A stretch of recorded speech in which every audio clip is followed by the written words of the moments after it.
Assalamualaikum warahmatullahi wabarakatuh. Kita ketemu lagi di channel Kimia Pak Sila. Pada video kali ini kita akan membahas materi molar, molal, dan fraksi mol. Ada baiknya mari kita awali pertemuan ini dengan berdoa. Mudah-mudahan Allah, Tuhan Yang Maha Esa, senantiasa membimbing kita untuk bisa belajar di materi ini dengan baik sehingga berguna bagi kita semuanya. Baiklah, materi ini kita awali dengan membedakan antara molar, molal, dan fraksi mol. Baik, kita awali dari yang pertama, kita bicara tentang molaritas. Ini mungkin sudah Anda pelajari di kelas 10 dulu tentang molaritas. Kita ingat lagi molaritas. Misalnya saja ada ada 1 mol NaOH. 1 mol NaOH itu masanya adalah 40 gram. Kenapa 1 mol masanya 40 gram? Karena MR dari NaOH adalah 40. Sehingga Na-nya ini 23, kemudian O-nya 16, H-nya adalah 1. Mari kita ingat, Na23, ini 23, kemudian O-nya adalah 16, O-nya 16, dan H-nya adalah 1, sehingga NaOH 23 tambah 16 tambah 1 adalah 40. Sehingga 1 mol NaOH itu sama dengan 40 gram. Kemudian ketika 1 mol NaOH ini kita masukkan ke dalam wadah. Ke dalam wadah kita masukkan ke sini. Kemudian ke dalam wadah tersebut kita tambahkan pelarut. Dalam hal ini kita tambahkan air. Sampai volume larutan itu adalah 1 liter, ini 1 liter larutan, maka ini yang kita akan katakan sebagai larutan 1 molar NaOH. Jadi pengertiannya 1 molar NaOH itu adalah 1 mol zat terlarut dalam 1 liter larutan. Kata kuncinya adalah 1 mol zat terlarut, ini zat terlarut dalam 1 liter larutan. Ini adalah molaritas. Kemudian apa itu molalitas? Bedanya apa? Kita lihat kalau molalitas sama, kita siapkan 1 mol NaOH. Ini contohnya saja. Kemudian juga kita masukkan ke dalam wadah seperti tadi. Bedanya adalah ini 1 mol terlarutnya, kita siapkan dulu 1 kg pelarut. Jadi 1 kg pelarut atau 1 kg air. Karena rho-nya air ini adalah 1, maka 1 kg sama dengan 1 liter.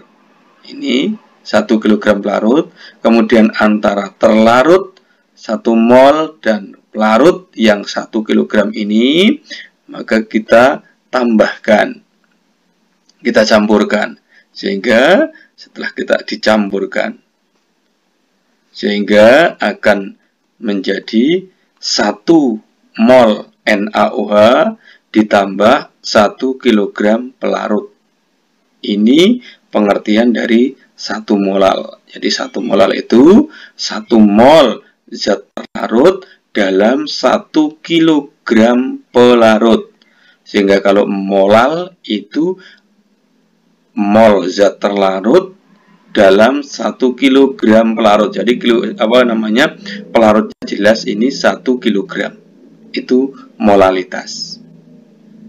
Oke, Anda sudah bisa bedakan ya. Kalau belum, Anda putar kembali yang depan tadi, bedanya molaritas dan molalitas. Baik, kita lihat bedanya. Molaritas, molalitas. Pengertiannya tadi, molaritas itu jumlah mol zat terlarut dalam 1 liter larutan. Itu molaritas. Kalau molalitas, jumlah mol terlarut dalam 1 kg pelarut. Ini pelarut, ini larutan. Larutan itu berarti sudah campuran antara zat terlarut dan pelarut. Kalau ini hanya pelarutnya saja yang 1 kg. Kemudian ini molaritas tadi, molar itu kalau ditulis secara matematika, mol zat terlarut dalam 1 liter larutan. Itu molaritas. Atau bisa disederhanakan, molaritas itu mol zat terlarut dalam 1000 mili larutan. Karena 1 liter itu sama dengan 1000 mili.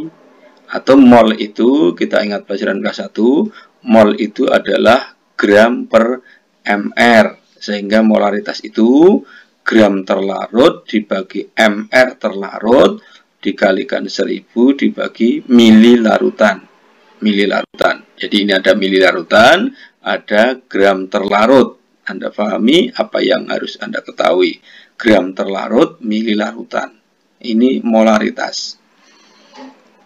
Sedangkan molalitas, tadi molalitas adalah mol terlarut ya dalam 1 kilogram pelarut. Mol terlarut dalam 1 kilogram pelarut. Atau mol terlarut dalam 1000 gram pelarut. Mol terlarut dalam 1000 gram pelarut. Atau karena mol itu adalah gram per mr, maka gram terlarut dibagi mr terlarut dikalikan 1000 dibagi gram pelarut. Sehingga kata kuncinya di sini harus ada gram pelarut dan harus ada gram terlarut. Kalau molaritas harus ada gram terlarut dan volume larutan. Ini kalau Anda mengetahui kata kuncinya, insya Allah Anda akan mudah meskipun soalnya nanti agak diperpanjang begitu. Baik, kita kasih contohnya. Hitung molaritas larutan yang terbentuk jika 6 gram urea dilarutkan dalam air hingga volume 500 mili. Sehingga di soal ini sederhana, sudah ada 6 gram urea, berarti ini gram terlarut. Berarti ini adalah apa tadi? Gram terlarut, sudah ada gram terlarutnya. Oke, dilarutkan dalam air hingga, berarti ini menjadi volume larutan, menjadi volume larutan. Volume larutannya berapa? 500 mili. Sehingga menggunakan persamaan yang di atas tadi, molaritas adalah gram terlarut dibagi mr terlarut. Mr terlarutnya ini sudah ada mr-nya urea. Kalau belum ada, kita hitung. Ini sudah ada 60 kalikan 1000 mili larutan, ini 500 mili. Oke, kita masukkan angkanya saja, sehingga 6 gram urea dibagi 60 dikalikan 1000 dibagi 500, sehingga kita dapatkan molaritas larutannya adalah 0,2 molar. Ini molaritas. Kemudian bagaimana kalau misalkan molalitas? Contoh yang kedua, hitung molalitas larutan glukosa yang mengandung 12% massa. Ini 12% massa. Nanti kita mengenal 12% volume, ada 12% massa. Ini 12% massa. 12% massa itu artinya berarti dimisalkan dalam 100 gram larutan, maka ada 12 gram glukosa terlarut, kan gitu, dan 80 gram pelarut. Ini pengertian dari 12%. 12 per 100, artinya dalam 100 gram itu ada 12 gram glukosa. Ini terlarut, gram terlarut, ini sudah ada gram terlarut, ya. Kemudian ini sudah ada gram pelarut, sudah ada gram pelarut. Sehingga kalau tadi pertanyaannya berapa molal, ini sudah ada gram terlarut, sudah ada gram pelarut. Tinggal masukkan persamaannya saja tadi. Molalitas gram terlarutnya 12 dibagi mr, mr-nya glukosa 180 dikalikan 1000 dibagi gram pelarut. Gram pelarutnya adalah 88. Sehingga kita dapatkan molalitasnya adalah 0,7575. Kita bulatkan karena ini sudah akhir dari penyelesaian soal, bisa kita bulatkan menjadi 0,76 molal. Ini molalitas. Baik, mudah-mudahan Anda bisa memahaminya.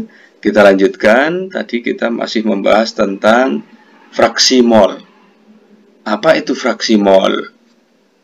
Anda lihat, tadi fraksi mol itu kalau diartikan adalah perbandingan jumlah mol suatu zat terlarut terhadap jumlah mol zat penyusun larutan. Ini saya buat luas sekalian pengertiannya.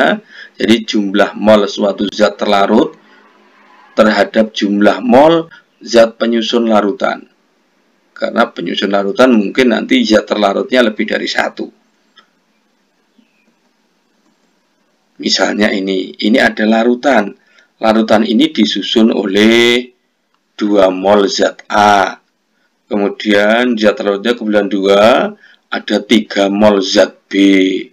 Kemudian ada 5 mol pelarut. Jadi larutan itu ada terlarut, ada pelarut. Kebetulan contoh ini terlarutnya lebih dari 1. Kalau nanti cuman 1 zat terlarut, maka ya enak, tinggal mol terlarut dan mol pelarut. Ini yang terlarut ada 2 jenis. Jadi 2 mol zat A, ada 3 mol zat B, ada 5 mol pelarut. Sehingga di dalam larutan ini jumlah mol yang ada 2, kemudian ini zat A, kemudian ada 3, kemudian ada pelarutnya ada 5, sehingga ada 3 jenis. Sehingga total mol yang ada di dalam larutan ini adalah, totalnya ada berapa? Ada 10. Ini. Sehingga ini jumlah mol zat terlarut terhadap jumlah mol penyusun. Jumlah mol penyusun larutan ada 10. Kalau nanti ditanyakan misalnya saja fraksi mol zat A, ya zat A itu berapa? Zat A 2 mol. 2 mol terhadap mol penyusun larutan. Mol penyusunnya ada 2 tambah 3 ada 5 ada 10. Berarti 2 per 10 berapa? 0,2. Kalau fraksi mol zat B, ya misalnya fraksi mol zat B-nya, zat B tadi kan 3 mol. 3 mol terhadap mol keseluruhan. Mol keseluruhannya berarti 2 tambah 3 tambah 5 berapa? 10. Berarti 3 per 10. 0,3. Kalau fraksi mol pelarut, pelarutnya berapa mol? Pelarutnya 5 mol. Terhadap keseluruhan. Keseluruhan tadi ada 2 tambah 3 ada 5 ada 10. Hingga 5 dibagi 10 ada 0,5. Ini adalah fraksi mol. Jadi fraksi mol adalah jumlah mol zat terlarut terhadap jumlah mol zat penyusun larutan di jumlah. Oke, kalau nanti hanya ada zat terlarutnya 1, berarti hanya ada NT, kemudian ada NP. Jadi ada mol terlarut, mol pelarut. Sehingga kalau nanti ditanyakan XT misalnya, XT apa? XT ya berarti NT, mol terlarut, ya terhadap mol keseluruhan. Keseluruhannya apa? Keseluruhannya ya berarti NT, ya NT, kemudian ditambah apa? Ditambah NP. Kalau zat terlarutnya hanya 1, sehingga XT adalah NT mol terlarut dibagi yang ada apa? Mol terlarut ditambah mol pelarut. Kalau ini diganti XP ya sama, tinggal NP dibagi NP tambah NT. Sehingga NT ditambah NP ini mesti sama dengan 1. Atau XP ditambah XT adalah 1. Fraksi mol pelarut ditambah terlarut adalah 1. Larutan itu sendiri. Ini adalah fraksi mol. Mari kita lihat beberapa contoh soalnya lagi untuk kita gabungkan tadi. Misalnya ini. Hitung fraksi mol urea dalam 5 molal urea. Ingat, kalau M-nya kecil bacanya tadi molal. 5 molal itu berarti pengertiannya tadi apa? Molal tadi mol terlarut dalam 1000 gram pelarut. Sehingga kalau ini ditanyakan fraksi mol, kita kan harus tahu kalau fraksi mol, maka kita harus tahu molnya terlarut, ya ta? Kemudian harus tahu molnya pelarut. Kata kuncinya kita harus tahu mol penyusun larutan. Kalau penyusun larutan itu terlarut sama pelarut, maka harus tahu mol terlarut, harus tahu mol pelarut. Oke, kita lihat 5 molal itu artinya 5 mol urea dalam 1000 gram air atau 1000 gram pelarut. Karena kita harus tahu molnya, maka pelarutnya air ini kita ubah menjadi mol. 1000 gram dibagi 18 mR-nya air, sehingga ketemu 55,555 mol. Ini adalah N pelarut. N pelarut. Ini adalah mol terlarut. Mol terlarut. Sehingga terlarutnya hanya 1. Sehingga fraksi mol urea berapa? Ya, molnya urea dibagi mol keseluruhan. Sehingga X urea adalah 5, ini molnya urea, dibagi mol keseluruhan, berarti 5 ditambah 55,555. Ketemu 0,0762. Ini fraksi mol urea. Ini fraksi mol urea. Oke, kita lihat contoh berikutnya lagi. Hitung kadar urea dalam larutan urea 2 molal. Kadar atau prosentase, persen itu artinya per 100. Sehingga kalau ada kadar, maka kita harus mengetahui massa pelarut dan massa terlarut. Larutan 2 molal tadi kan 2 mol urea, berarti terlarutnya sudah tahu 2 mol. Berarti kita bisa mencari massa terlarut. Dalam 1000 gram pelarut, berarti pelarutnya sudah gram. Jelas masanya adalah 1000 gram, karena di situ ada molal. Sehingga kalau massa pelarutnya berapa ini? Massa larutnya adalah 1000 gram. Karena 2 molal itu 2 mol dalam 1000 gram pelarut. Terlarutnya 2 mol. Kita konversikan dulu. Sehingga 2 molal urea itu 2 mol urea. 2 mol urea itu berapa? 2 kali 60. 60 itu apa? 60 itu mR-nya urea. Sehingga ureanya ada 120 gram. Pelarutnya sudah jelas 1000 gram pelarut. Sehingga kalau ditanyakan berapa kadarnya, kadar urea, ya tinggal masanya urea tadi berapa. Gram urea dibagi gram keseluruhan. Gram keseluruhan apa? Ya gramnya urea ditambah gramnya pelarut. Sehingga kadarnya adalah 120, ini gramnya urea, dibagi 120, ditambah 1000 kali 100%. Ini adalah kadar ureanya, 10,71%. Ini tadi beberapa contoh, kita sudah membahas tentang molaritas, molalitas, dan fraksi mol. Contoh-contoh soal bisa kita kembangkan. Mudah-mudahan kita bisa ketemu lagi di video-video berikutnya. Kita akan membahas tentang pembahasan soal-soal tentang molaritas, molalitas, dan fraksi mol. Mudah-mudahan Anda bisa belajar dengan video ini. Jangan lupa yang belum subscribe, tolong di-subscribe video ini. Kemudian Anda bisa membagikan video ini ke teman-teman Anda. Mudah-mudahan teman-teman Anda juga terbantu dengan adanya video ini. Mari kita tetap semangat. Saya yakin Anda pasti bisa jika Anda memiliki kemauan. Anda tonton ulang video ini kalau ada yang belum jelas.